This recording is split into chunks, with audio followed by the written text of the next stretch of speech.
A very good afternoon to everybody, and thank you so much for joining me here. My name is Meenakshi Oberoi, and I'll be taking you through this session.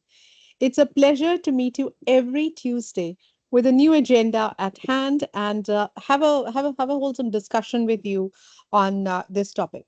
And when I say discussion, I mean it. I would appreciate it in case we can keep the chat window alive during this session because it just helps to not just talk to a screen but talk to a live audience who is actually responding as well. So welcome. Education in the age of AI. I think after the hiatus of COVID, AI and other disruptors just hit humanity all along, and making this more compelling a case for education to discuss the hows and the whats, and the lack of urgency, is deeply concerning because this is something that we if we are not prepared for, probably will take time to stabilize. So let me put it mildly like that.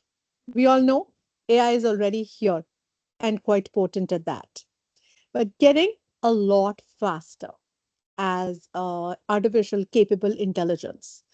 However, the fears around are many. Fears, or worse, superintelligence is still premature. And given the need for anybody between educators and students to actually use artificial intelligence in their daily lives, actually makes it more urgent for us to have this dialogue today.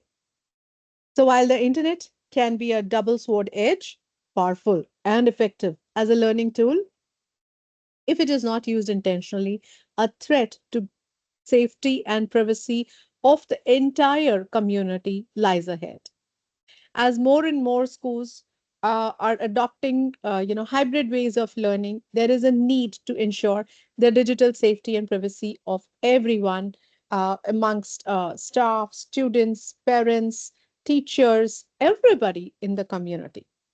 Thus, to address that need, we are here today. And thank you for once again for joining me. And I'm just going to go ahead and ask you to do this. Yes. Please introduce yourself in the chat window. Let's keep our chat window buzzing. And I have a question for you. How often in a week do you work out? That'll be a nice one to actually know. So go ahead and use our chat window to let us know how often in a week do you work. And of course, at that, do share your name, school, and city name. I'll give you about a minute to quickly do that so that you can get my chat window going and I can be sure that you can hear me properly and that you're with me. So go ahead and please answer a very simple question. How often in a week do you work out? Hmm. Responses have started rolling in. Hi, Stuti. Lovely to see you here. 4 days in a week, Harpreet. Wow. Great going, I must say. That's a very encouraging response because that actually also gives me space to talk about the need for workout, not just for ourselves, but also the whole system. Hi, Anju. Nice to see you here thrice a week. Awesome. Stuti, I hardly get to work out. Stuti, let's get going there. So, that image is an inspiration. I hope you do pick up your dumbbells and your bells and, put on your shoes and probably see where it takes you. Hi, Jarna. Nice to see you. Hardly nowadays. Oh, come on, people. Working out is something we can't even think about. That's the way we should live, breathe. So, while you do that, this was a friendly reminder for you to kindly do note it's lovely outdoors these days. Just step out, breathe in before the air gets for you to breathe in, right? Deliites know what I'm talking about, and the rest. I know, you will want to. You might not want to, miss out on the opportunity of stepping out. So why not? Yeah. Okay. Thank you for sharing and do keep my chat window buzzing. Do share your name, your school, and city where you're joining us from. And do let us know how often in a week do you work out. Workout. Now, workout should not just be for humans, it's important to have digital workouts as well. What do you mean? Well, what I mean is while we cannot do away with technology, we need to tame the technology. And therefore, there have to be certain touch points where we are able to go ahead and see and work out on our tech health so that we can maintain it. So digital health is equally important, especially while we live in a digital world. And I think there are some amazing movies as well that are being made, or series that are being made. I'm going to mention one at least, which I so believe that everybody must watch. Thanks, Harpreet, for sharing. You're from Rosebud School, Amritsar. Wonderful to see you here. Okay, so while we all know the statement, AI will not replace us, most of the jobs in the coming times, we will need to rely on AI. Therefore, one thing is for sure, those with AI will beat those without. For many technologies, AI is a mind's exoskeleton literally. And this also implies on the focus of transition of jobs that are here to stay, which will rely heavily on artificial intelligence. As we go ahead and speak about all of this today, think about your students. Thank you, Rishi. I like your response. So, Rishi from Ajanta Public School, Gurgaon says, depends on the time left after teaching. Time management. Another capsule to be covered. Thank you. Suma Banerjee, ma'am. So lovely to see you. She's here from Sikandrabad. And yes, thank you. Yes, Anju, control CTRL is what I'm talking about. I'm going to mention that again in some time. Great. Please keep the chat window buzzing. Now, I'm going to say this: every student, regardless of their field of study, must develop the skill to critically assess, ethically utilize, and adapt to emerging information technology. It's not just AI, it's everything that you are consuming. That's exactly what we are looking at. That's exactly what my whole talk is going to be about today. Thank you, Kusum ma'am, for joining us. And here are the top 10 skills. Creative and critical thinking skills remain the most important skill for workers as per the World Economic Forum on the future of jobs of 2023. So this question is asked multiple times. What are the jobs that we can look forward to in the days to come? You must go through the jobs of future, which is a document by WEF, and I'm just going to give you the link to this report, the World Economic Forum's report, in the chat window. Please do find time to go through it. It's a good to know kind of a document. So the World Economic Forum lists AI and machine learning specialists second on the list of jobs with increasing demand. AI jobs are plenty, but there are not enough qualified applicants to fill them.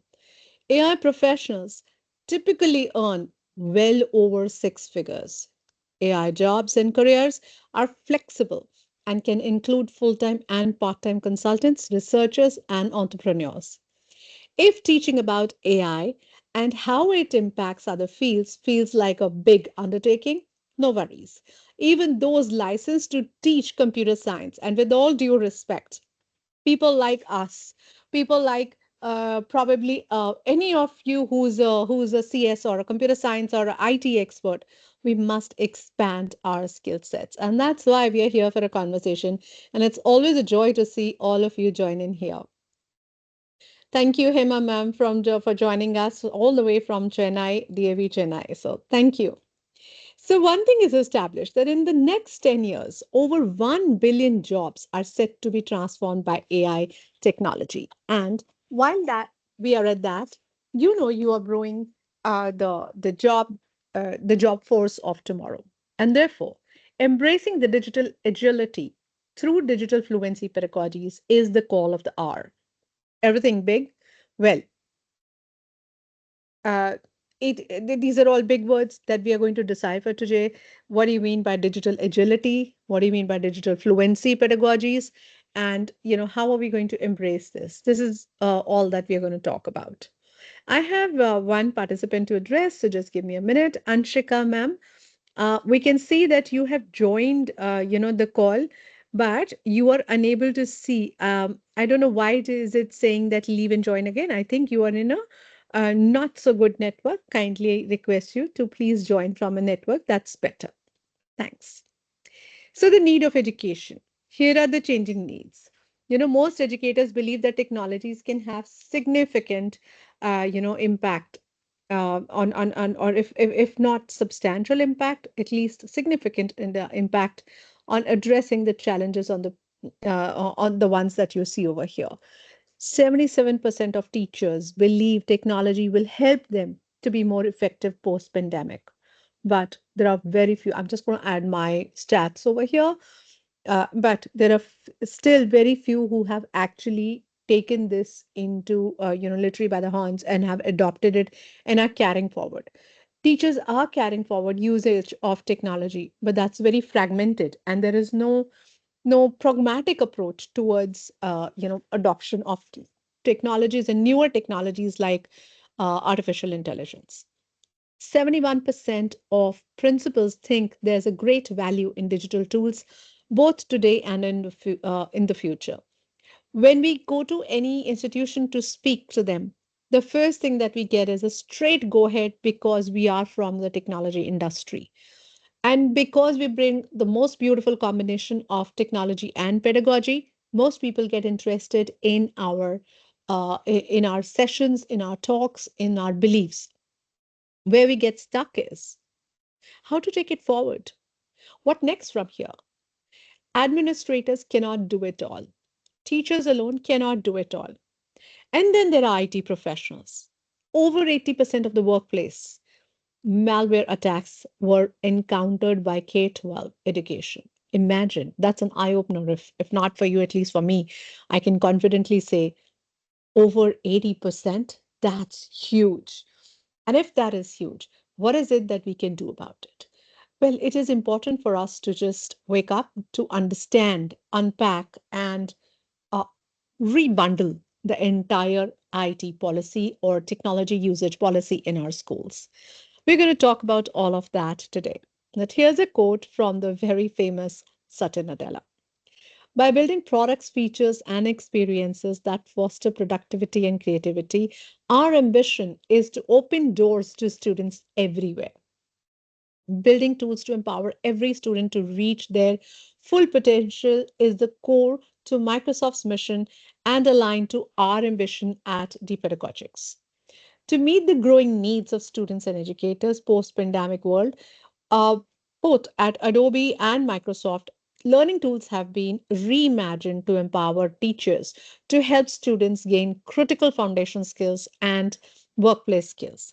Now, to accelerate learning, there are partners like us who partner with your schools to empower your teachers. So, for any empowerment session, please feel free to reach out to us. We will be more than happy to have a conversation with you to know how to go forward in a pragmatic manner. And our email ID is what I have just dropped in the chat window. So, to accelerate learning and help every student catch up, keep up, and get ahead, let's talk about it. Here we are. These are some of the ways in which Microsoft is ensuring that their commitment towards creation of an equitable learning environment remains intact.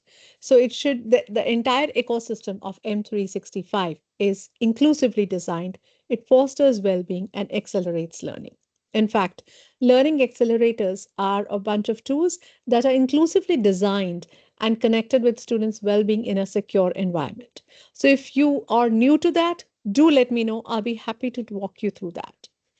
At that, Microsoft has taught us something really important, and that is leveraging responsible AI frameworks. Now, they offer you frameworks that you could look at. And with the increasing usage and application of generative AI in education, I think it holds a great promise. Ensuring the responsible use of Gen AI in education rests on a combination of policies, guidelines, and frameworks. So the kind of framework that you're going to set for your school will be different from another school, will be set, different from a school, even if you're in the same city or in vicinity of each other. There are tools to choose to adopt to your set of students. In a sense, it becomes our shared responsibility. For example, safeguarding, student data is dependent on both good policies and effective training. Now, you've set a policy in place, but you've not trained your educators and students about it. How will they know what are the kind of practices that prevail in our schools? And for school leaders, it is imperative to collaborate with educators and policymakers and stakeholders to empower all users with the best of AI technology. And while you're doing that, uphold the highest standards of responsibility. Towards that, Microsoft offers this framework. These are the principles of responsible AI. Now, this is something that Microsoft believes in, and that's what they practice. This is something that we could adapt and learn from. And what are going to be our key takeaways here is what we are going to talk about right now. Now, it is important to consider that responsible AI principles when implementing AI in your schools. It is important to ensure that these technologies are used responsibly, safely, and in ways that enhance learning opportunities and not just solving a small problem like doing my homework, finding a lesson plan, finding worksheets. We need to think beyond. We need to find, learning and educational opportunities to enhance engagement, to be able to prepare our students for the future. Therefore, responsible AI principles can be used to help inform policies and usage guidelines adopted by, the various stakeholders. It's very important for you to just pause for a day, just about a day. Spend your day into informing every stakeholder on your campus and off campus. And when I say that, I mean everybody. Now you have some 20 vendors, uniform vendor, food vendor, bus vendors. There are so many stakeholders who are trying to run a school together. So, not just your students, teachers, parents, and staff, but these extended partners also must know what are your policies that are in place. And at the core, we must be able to define what are the principles on which our responsible usage uh, rests. Okay, so I think this is getting a little heavy for everybody. So I'm just going to roll back a little bit and I want to ask you a very basic question. Okay, before I do that, I also want to say, those of you who have joined us today, once, of course, thank you so much for joining. But I would also request you to kindly stay very active in our chat window. I am going to post a couple of questions as well, and I'll request you to kindly respond. And also share your name, share your school where you're joining us from, and also your city. Yeah. So please do that. So I'm going to go ahead and ask a very important question to you. And my question to you is, what is AI generated content? What is your understanding of AI generated content? Please share with us meaning of AI generated content. What do you mean by AI generated content? Just give us a few words. We'd love to see what's on your mind.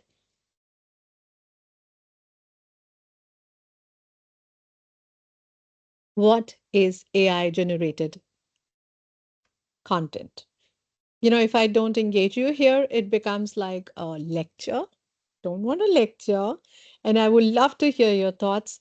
There's a poll in our chat window. You can give your thoughts over there.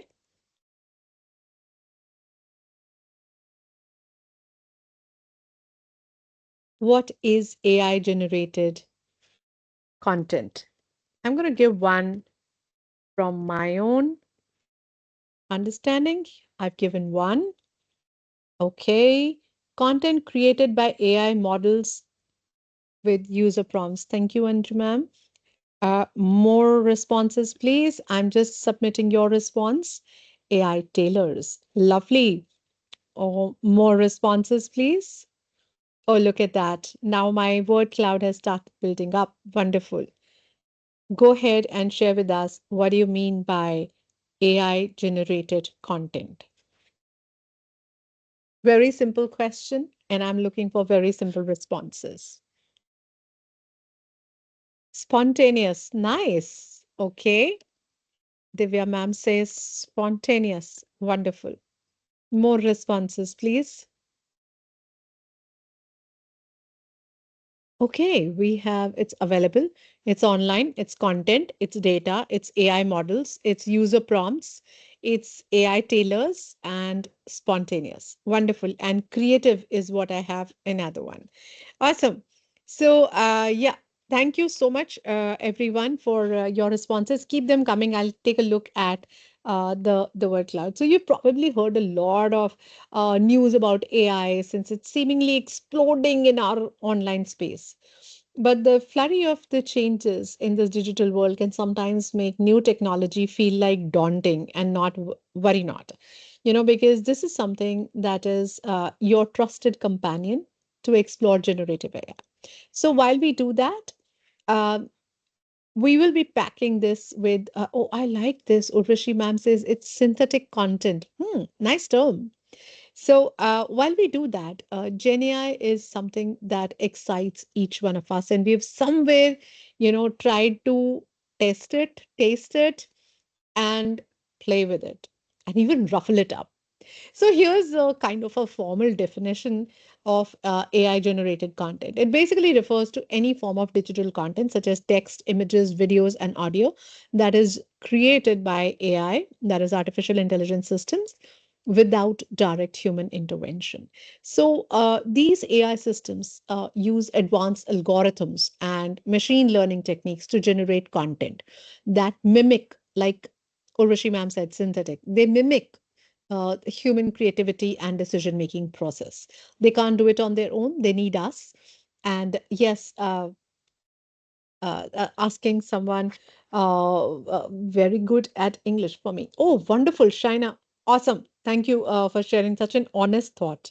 So here we are. While AI generated content has the potential to improve both efficiency and creativity, it also raises ethical concerns related to plagiarism, copyright, infringement, biases, misinformation, which needs to be carefully addressed, right? And that's why we are here in this room today. But just about packing it in general, generative AI is somewhere here.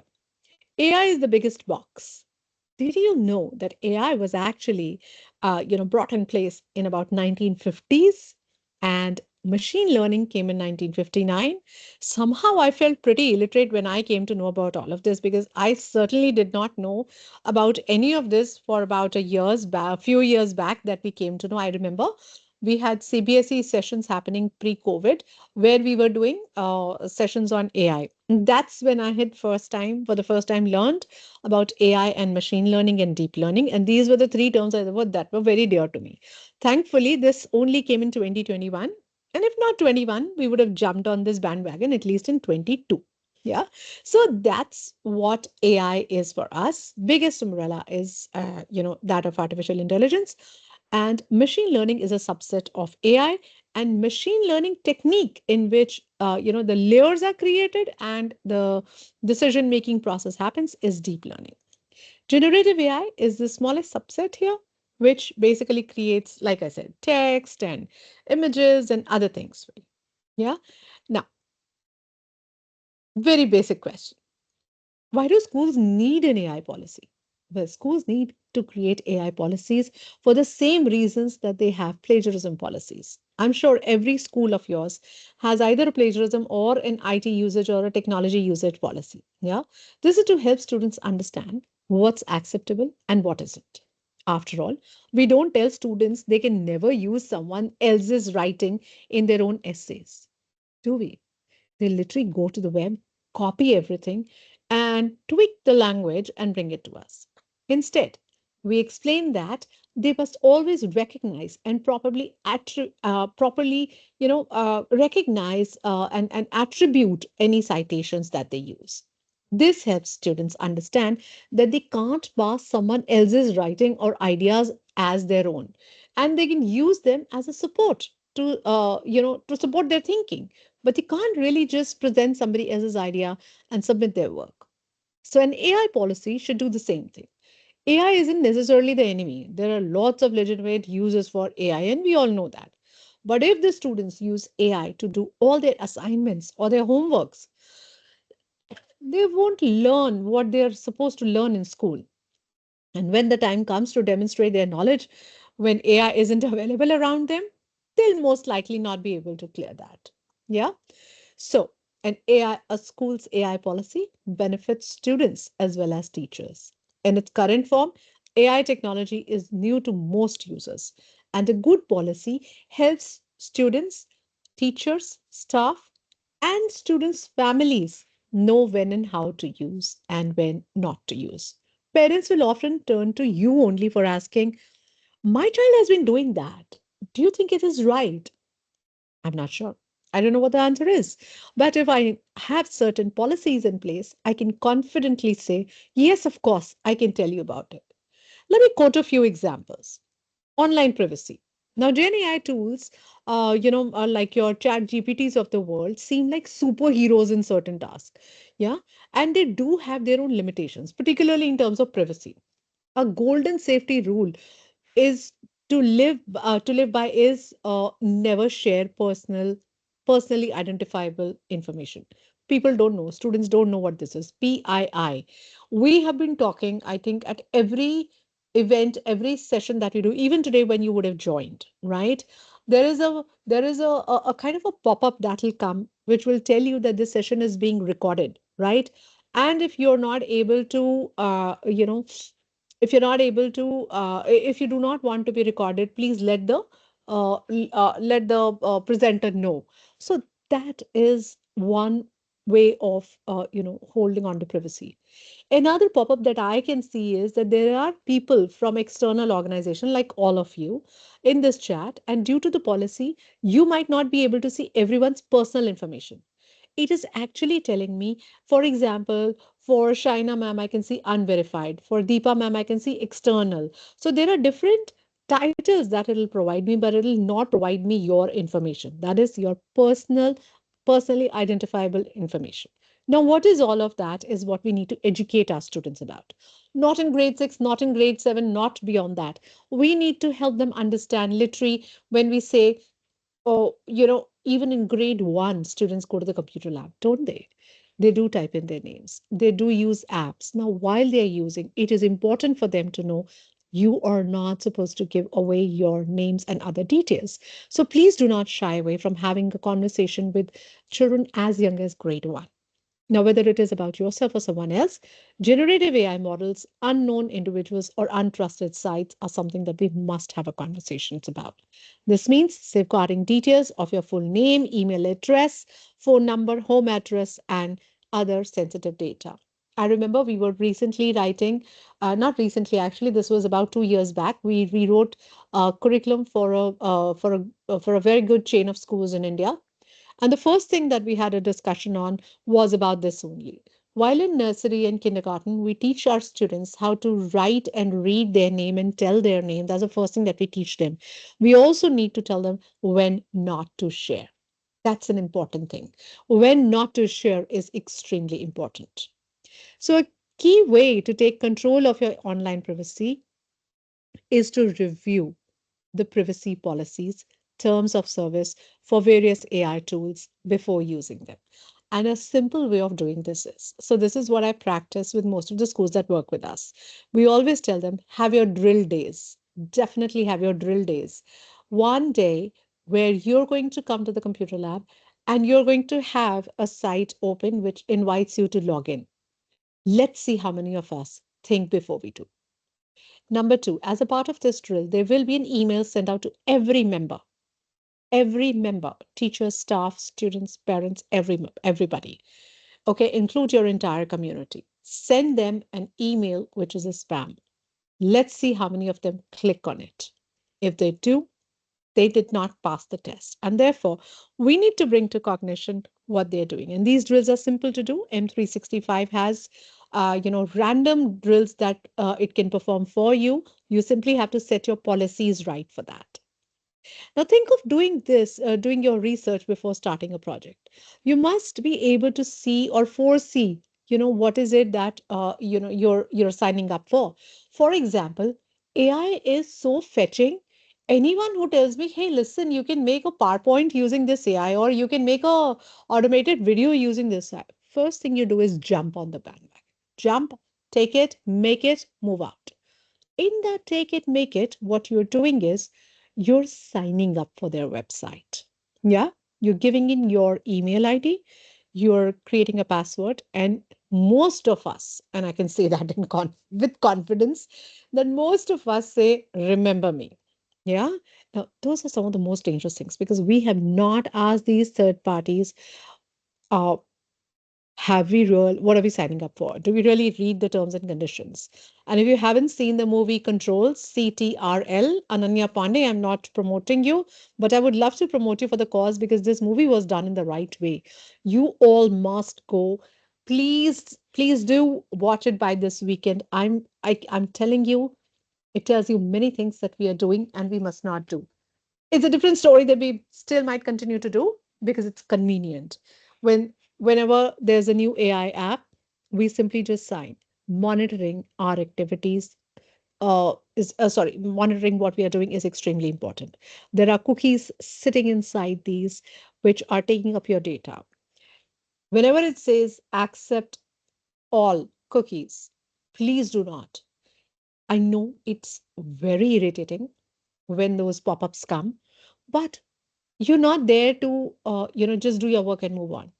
For example, you have to cross the road, you're getting late, you need to cross the road to catch the bus. Would you catch the bus even if there is traffic running around? No, you're going to pause to think. Or outside of India, you just press that button and you wait till it turns walking is safe or walking turns green for you. This is exactly like that. We need to pause. Managing cookies is very important. And in those managing cookies, read. Most of the cookies will have similar preferences. You don't need to spend too much time. Simply just browse and you know which ones to say yes to and which ones not to, and say save preferences. Extremely important. Okay. So saving yourself from these apps and websites is completely up to you. Top tip. Policies can be very long and challenging to read, but the good news is AI can help you. How? Ask Microsoft Copilot to summarize the key points of a complicated document. It's a great way to start. Just remember to check and verify all the information. That's my tip to you. You all are in the AI session. Go to copilot.microsoft.com. I'm going to make you do this in a few minutes, so don't worry. I know where to take you and where to, get you going from there. So it's a part of our session today that I'm going to take you through that. But here's a great tip for you. Must ask Copilot to help you set these policies in fewer words. What I also ask for is something that I'm going to tell you in a few minutes. So that was my tip number one. Next thing, biases in AI. Yes, it's very biased. The outputs are biased because they rely on the kind of data that's available. They're trained on data sets that are predominantly Western centric. Most of the times, our language teachers and our history teachers and our music teachers, especially, have come back telling me, you know what, this is good for other teachers, not so good for me because I've not been able to find the data. You're right, because those apps were not developed in our countries. Those apps were Western centric. As a result, the algorithm might be biased. It might talk about the race, gender, religion, age, and other factors of the Western culture. Such AI biases need to be put out to your students to say, hey, you need to wait, you need to think. So while they're going to accept that information, that might not be valid for them as well. Addressing biases is a persistent problem within Gen AI, and this is something that's going to exist for for quite some time because the developers have not been able to do anything about it. So this is one thing that I definitely would want you to go ahead and try. So what we can do this is by thinking critically and checking if what AI generates is fair or doesn't discriminate before we decide to use it. Okay. Two. Three, AI relationships and mental health. I can tell you with confidence that Control is something that's going to give you a big peek into what this is. I think I'm promoting the movie too much, but there are other movies as well that we must watch because those are experiences of other people that from which we can gain a lot and a lot at that. Uh, while we do that, we must also take a look at the AI powered chatbots and avatars. It's important that these chatbots are treated they're pretty human like, and the responses are very to the point, and you really feel, my god, this one knows me well. Because even when you're using a simple tool where probably you're practicing some math concepts or you're doing some science, or forget all of that. I'm saying even if I'm writing an email, Grammarly pops up to correct my email. And by now I'm so used to just typing without being bothered about the spellings, because I know Grammarly pop-ups are going to come up and I'm going to correct that. That's not what we want at the end of the day. I need a friendship with this AI tool, but I don't want to be emotionally dependent on that. So if I make a mistake, the first thought that I always have is, Grammarly, what did you do? Well, that shouldn't be so. I should be looking at it in a judicious manner. I must remember that Gen AI can do exactly what an artificial tool or a machine can do. It lacks the judgment, emotion. It lacks the clarity of bringing the information as is for me. So it really, really, really depends. And many a times you'll also see that, uh, many a times it might have happened that, it offers you sentences to be written in another way. Again, very westernized. We need to see what kind of language are they offering. Are we able to differentiate that the kind of language that is being offered is English India or English UK at best? Because that's what we follow, right? So we really need to see what we are being offered, and we must think judiciously and not use these tools as my emotional need. And I've given you a very, very surface level example. Once you see these chatbots and the gaming chatbots that our students are interacting with, the kind of language they're using, the kind of dependency that they're getting to, the need to interact with that interface, it's scary. Sorry, it's really scary.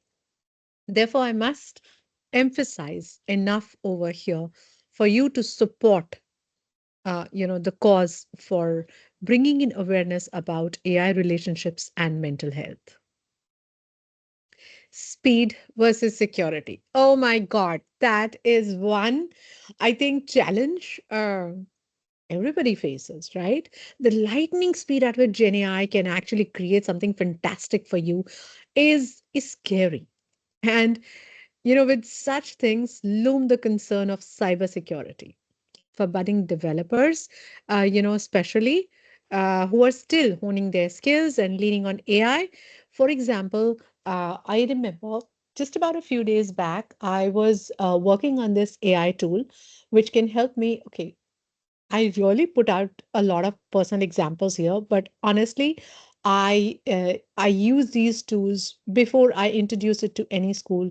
We try and go through every measure possible. Therefore, we always have incidences to share with you, and thus this whole session. So, we I was making these automated videos. I can share the site with you. Don't even ask me for the site because I did not find it really safe later on. But what I created, you will be amazed to see. So I generated this automated video wherein my inputs to the system, the only inputs that I gave to the system were generate a video to showcase the use of technology in a classroom by a teacher, and I wanted it to emphasize on the usage.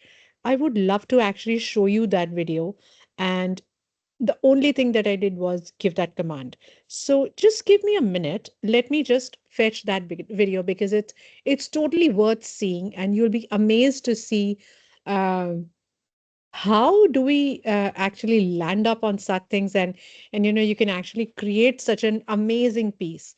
It really was a marvel. uh, and it amazed me for so long that I was very happy showcasing that to many people. Just give me a second, I'm just bringing that up. Today teaching has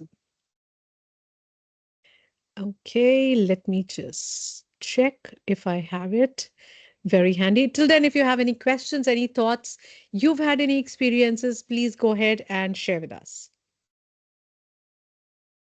Okay, just give me 1 minute. I am just going to share my screen, show you that video. And imagine this is iStock and Getty Images. Yeah. So I was in a not bad a safe zone, is what I'll call it now. Okay, take a have a here. Ever wondered how digital tools are transforming the way teachers educate? Let me take you through a day in the life of a teacher who uses technology to revolutionize their classroom. The day begins early. I arrive at school, laptop in hand, ready to organize my lesson plans. With just a few clicks, I log into platforms like Microsoft Teams or Google Classroom. These platforms aren't just about convenience, they are my digital teaching headquarters. As I prepare my digital materials, I think about how each tool can support my students' learning needs. Immersive Reader, for example, is perfect for students who struggle with reading. It reads text aloud. Now, do you see that video? That video was generated totally and completely using generative AI. No, Chandeep, I'm not giving the name of the tool. I don't want to because I don't want you to use that because I fell into that trap of using it and I wouldn't want anyone to do so. And yeah, I'm happy to share it and you can use your judgment for this. But honestly, while I was using this, the first thought that I was like, that came into my mind was like, wow, this is super easy. This is something that every teacher should know about. And that's where I started digging in. You want to dig it for yourself, you may do so. I'm happy to share the name of the tool with you. You can go ahead and do that. And as it is, there are so many permissions that are required, and then you have to pay at the end of it, and to get this video. And then you could see those stamp. You see, you find it so authentic for usage. Yeah, you feel okay. They're actually giving credits to everybody, whether it is stock iStock or stock images or whoever. So it must be something that you could rely on. But no, honestly, not really. You cannot. But if you want to just have just about a taste of it and you want to take a dip, I'll be happy to share the name of the tool, and I'll share the link in the chat window. I would not ideally want to do that, but you know what? We're all adults. I think we can always try it, learn from it, that this is a tool that I need to think about before I start using. And this also gives me another, not just this app actually shared my data with multiple others. So from next day on, when I very carelessly did this, that, I signed up and I said, it's all right to use, to sign up and log in like this. My mailbox was, was full of odd kind of mails getting from odd companies in US. I said, I never signed up for anything. And then I realized, I think this is what I signed up for. Probably they've shared my data with some unknown people, and here I am being spammed. So please, if you want to do this, do it at your own risk. I still wouldn't recommend. It's Stevie.ai is one. So there are many that I had used actually. Yeah, in video AI. In video AI is the one that I used for this one that I've just spoken about. Just a minute. I'll give you a link in the chat window, but I would still say if you really want the link, I'll give it. I would I would want to actually not give. Ideally, you should not use. Okay. And if you want to use, please use your wisdom before using it. All right. So please be very careful, is what I'm trying to tell you here. It's not easy. It's very easy to actually fall trap into of all of this. Yeah. So here are some proactive ways of what we can do. Number one, download only verified apps and trusted developers, please. First thing that you have to ask every vendor that walks into your school with any app or any tool is, where does your data rest? Who will use and who will have access to our data? What kind of access do you want us to give to you? You know, I'll tell you a very simple example. While we federate Microsoft IDs with Adobe IDs, for Adobe IDs, we have never asked access of your Microsoft IDs. We connect with you online, you do the deployment and federation yourself, and your data remains safe with you. That's very important. You must ask this question. Number two, always look for the lock symbol when you visit a website. So on top, you will see a lock symbol or HTTPS. Okay. Only visit websites that start with HTTPS in the URL. Number four, never ever download games or apps or other files from unknown or untrusted sources in the URL. I know you've been told all of this multiple times, but always keep your device and apps updated. That's very important, extremely important.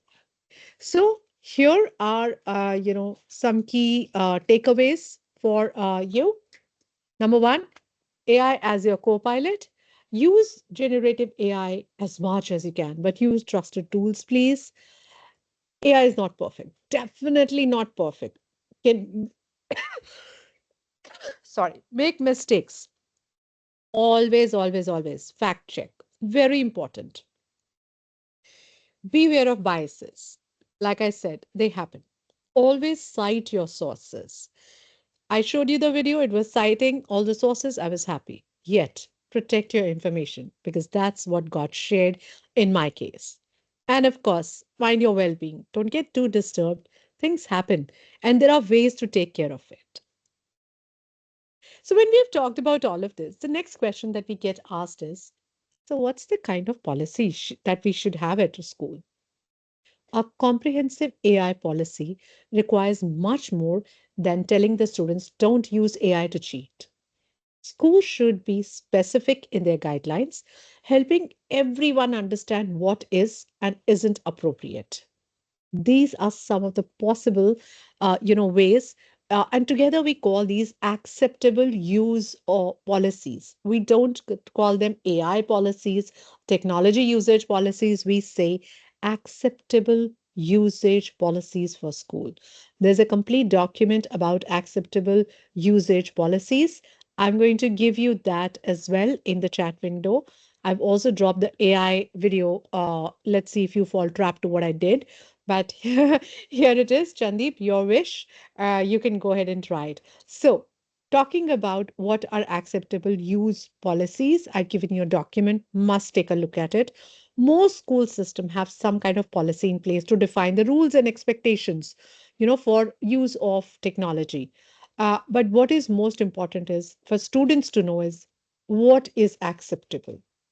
An acceptable use policy, it's a written contract. It's not just a rule, it's a written contract listing of terms and conditions that students have understood.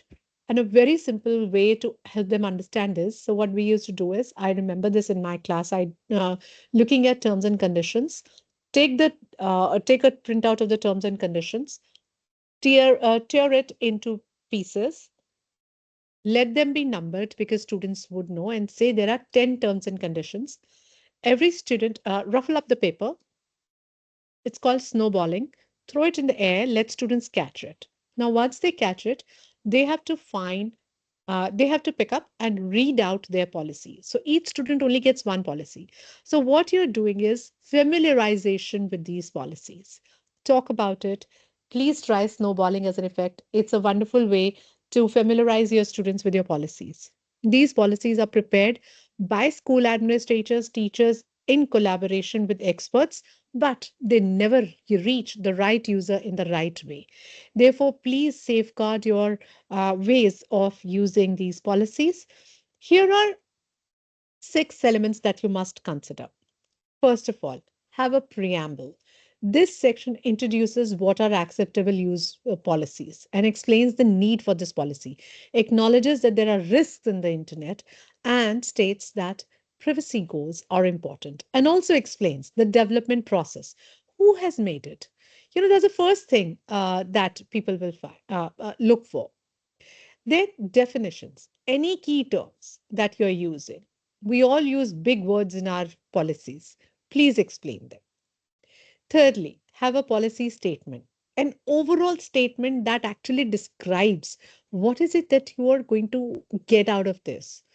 Uh, what is covered, what are the situations, what's the kind of inclusions that are there in this statement. A statement that can actually point towards educational benefits and advantages of usage rather than saying, if you do this, this will happen. That's not fair, right? They would love to try the if. So, a statement that reinforces the message to limit access to content which is dangerous. We need to have certain educational goals aligned so that we know we are able to regulate student safety and privacy. Next, section on acceptable uses and a section on unacceptable uses. We must play with this part of the policy with our students. Let them get familiar like the back of their hand. Violation section. I don't think I need to define that. That's so clearly defined in every school that the consequences are more dangerous than the usage. Therefore, I would say just teachers can prepare acceptable use policies within their classes as well, not just for technology. Acceptable use policy of a teacher's table, acceptable use policy of using the way I want to use this classroom, the way I want boards to be used, the way I want tables and chairs to be placed. Everything should be a part of the system. And when designing these policies, you must ensure that the dialogue happens between the users, and that is students, so that they have both the freedom and the factor of responsibility. And a balance is what they will be able to strike to become more responsible. Yeah. So while doing that, let's get a little hands-on now. Yeah, it's very important, to actually handle uh, everything ethically. Talk about what's sketchy ethics, how generative AI works, but also get a larger discussion about the impacts of technological developments. That around you things are changing; they are going to change. So this policy is not just for schools. This is much beyond as well. I've given you a document in the chat window to drive conversations in your school about this. Yeah. Now, the next question is, how do schools get started on this? It's very simple, huh? It's very simple. Gather a team. Number one, have a team. Please don't have a person, have a team. Determine your goals, review the examples, draft a policy, make edits, finalize, and publish. And then educate staff and students about it. Yeah. So, what should an AI policy for school include? Don't use AI to cheat. That's the first statement you want to write, and I know that. No, but honestly, what should it include? Sections must be there are appropriate AI use, first of all. Number two, responsible AI use. Number three, reporting. Very important. Okay, you can put consequences along with it. But education and awareness is extremely important. To help you, there are documents like these that are already given in the Microsoft Toolkit, and you must use these kind of documents because they're very important for you to use. Also, there are Minecraft games that are available. I'm going to highly encourage you to try these games with your students. There are different levels between foundation level to expert level. Please try these. Ask your students to get themselves, to familiarize themselves. Ask your teachers to play these games. It is extremely important for every stakeholder to be a part of this kind of a system to know what to do and what not to do. Yeah, so it's very important that you do have a conversation about this in your school.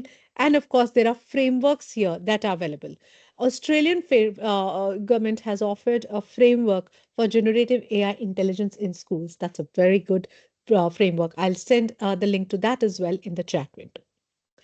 But you know what? We're all AI users. Why not try Copilot for that? So I'm going to invite you to do this. What we are going to do is we are going to go to Copilot and we're going to try a prompt. I'm going to give the prompt in the chat window so that you don't have to really type. Yes, I'm very nice to you and I always give you things plenty in your hand so that you can try it. So here in your chat window, I am just going to give you a prompt. You can change it as you like it. What's written over here is what I'm giving you. And also what I'm going to do is I'm going to take it to Copilot and do it with you to see what's the kind of result that we get. So let's go to Copilot and I'm going to ask Copilot to help me draft a policy. Yes, you can see I've been working on various things and so many tabs are open. Apologies for that, but let me just try. Okay.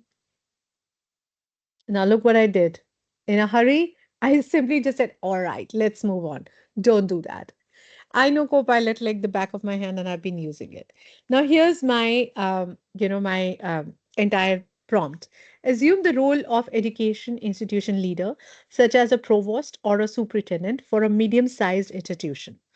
Provide a list of 6 policies, frameworks, or guidelines, such as acceptable use policies, that should be reviewed and considered for revision to allow for use of AI responsibly and ethically by K-12 schools, because till now I've not given that. Additionally, describe 3 different types of AI use policies that could be developed by schools. I'm going to cut out the rest, yeah, uh, for reference. What I'm going to add over here is list the team members who should be a part of drafting this policy and share a sample policy. If you want to add more, you can add more. I think I'm pretty happy. So I'm going to say go. Now, here is where I'm going to ask AI to help me form policies for AI. Again, how is this helping me? It's helping me understand the various types. Today, I've only spoken about acceptable use of policies. Policies to review and revise are data privacy, digital citizenship curriculum, teacher training development framework, student code of conduct, and equity and inclusion policy. So imagine the number of policies that could be there. And then you can ask for instructional use policy, assessment use. Now, teachers are using AI for various purposes. So are students. Where is it that I can use in my school and where is it that I cannot? I know invariably after every AI session, teachers have come back telling me, oh, thank God there's someone who can make lesson plans for me or worksheets for me. But is that what we are looking for at the end of the day? We are trying to become more efficient, effective. We need help, but it's not relying on the tool, but getting help from the tool that we should be looking at. So a sample policy is here for you. What are the academic integrity, components or elements that we should be looking at? Ethical usages. So everything has been listed here. You can actually go ahead and ask for more. How can we address biases in AI system? Good question to ask. Can you provide more details on the digital citizen curriculum? Of course, that's an important one.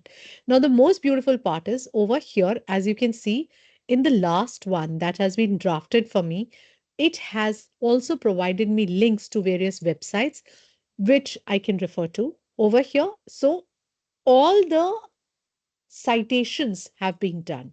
So if I need to take a deeper dive into any of these pieces, I can actually look at those links to do so. I would say, please form a team, bring those members on the table, use Copilot if you have to draft your policies, or I would suggest go to Copilot, upload, and you can upload, right?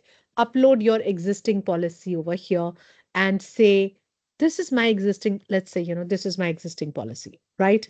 Let's say this is, I don't know whether it is or not, okay? Let's say this is it. Uh, act as an expert in AI policy formation and help me improve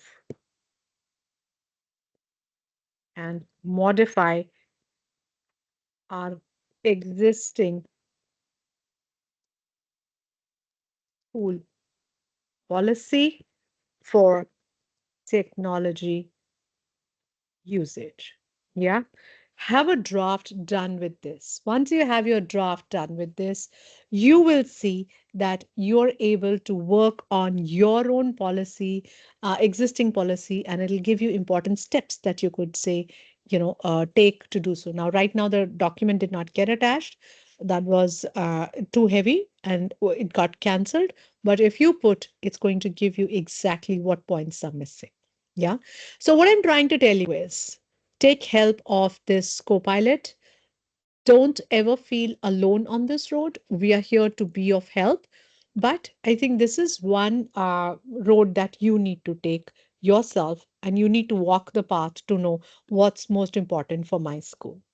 Thank you, Urvashi ma'am, for your inputs, saying that using GitHub Copilot for the past year has not only streamlined my coding process, but also expanded my approach to problem solving, allowing me to focus more on innovation rather than routine tasks. Isn't it? Yes, it's extremely important. All I would want to say is please focus on listing pain points and draft your goal statement. That's most important. It is helpful to begin by making a hierarchical list of the needs or the pain points that you have with the AI system. Let everyone fret out to say, AI has done this, I think it'll do this, I fear this. Let them say it. Once they have put the most urgent items should be put on top. Most of the people feel about this. And therefore, towards this pain point, this is the policy or the goal that we are going to set. After you have considered rewriting the pain point into a goal statement, you will be more confident and happy. For example, a pain point could be ID admins struggle to prioritize threats because the number of signals that emerge each day. Now, what could be a goal statement here? The goal statement could be any security focused AI system should help the administrator prioritize the threats rather than them deciding alone. There will be an AI system in place that could help them prioritize threats and give guidance on the steps to take to respond appropriately. Now, this already happens with Microsoft Security. So if you go to security.microsoft.com, log in, it'll tell you where the threats lie, what is more urgent, and it'll compare your goal statements against the capabilities of the AI system, and it'll offer you a very hierarchical list of things that you could do. Last but not the least, you must have a governance team, a team who creates roles and responsibilities. There should be an incident manager, there should be a tech manager, there should be a communications manager. Every person in this team plays a significant role, and we must recognize the role of each of these members because it's important. And each of these members will will meet very frequently to discuss what's happening and what is the way in which we can help it.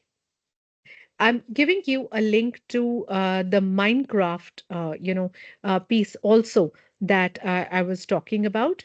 And there is a Microsoft AI toolkit. I hope you have it. If you don't have it, do let me know. I'll be happy to share a link to that as well over here in the chat window. But I think each one of us is by now aware of the Microsoft AI toolkit. It's super important for us to have a team to unpack that. No one person can do it. And we should not even expect any one person to be able to unpack a whole toolkit that offers you everything from for teachers, for administrators, for school leaders. It has a role to play for everybody. Therefore, if you don't have it, it is I'm just giving you the link in the chat window. Here you go. Please do take this. It's aka.ms slash eduai kit. Uh, you can go ahead and download that. And as you do that, thank you so much. The numbers are not updated here. We are approximately, I think, 11:35 or more educators on Instagram. Thank you for following us. We absolutely love that, the kind of energy that we get. Please go ahead and share this widely with your fraternity, within your systems and outside as well. Request you to share it widely so that many people can benefit. On our Instagram handle, we do share. I've given you the link in the chat window. You have the QR code here. You can scan it. We post all our engagements and many tips which you can follow. Additionally, I'm also giving you a link to our YouTube channel. Our recordings are available on our YouTube channel as well as on Instagram. You will find the recordings of the sessions. So please be a part of our community, and let's learn together, let's grow together. That's most important for each one of us. I'm going to pause here to see if there are any questions in the chat window before I tell you about the next session that we are going to have. But I have to say that each time, thank you, Rishi. Each time you come here and you join our Instagram community, we feel more empowered. We feel more linked, and we would want every educator on earth to be a part of that team. And thank you for that. Our round of applause. Thank you, sir. And the next session that we have will be on 22nd of October, and that will be on next Tuesday. Inspire students' curiosity using technology. Oh yeah, would love to do that with you. Do come back. And yes, please do share your feedback with us. Your feedback is something that's extremely important for us. We grow each time you tell us something about us, something more that you want to hear, something more that you want to see, something more that you want to do using technology. So do share your candid feedback with us. We would love to hear from you. I'm giving you the link to that as well in the chat window. Here you go. Here's the link to give us a feedback. And yes, we look forward to seeing you on our social channels. Thank you so much. And Jyoti ma'am, you're saying sometimes the recording shows fail to upload, so we were not able to use it. Jyoti ma'am, you will always find all our recordings on YouTube and Instagram. So thank you. Yes, please do join us there. I'll once again display that over here. And we are happy to be of help. You have our email ID as well. If you face any challenges or if you have any requirements, do let us know. We would love to have a conversation with you. Thank you so much for joining us here. Absolutely elated, as always, to see you here. And like I say each time, that next time when you come, just bring along 2 to 5 more members. We'll be happy to have. The bigger the community, more we enjoy, more we learn, more we grow together. So stay curious and let's meet next Tuesday. Thank you and bye bye.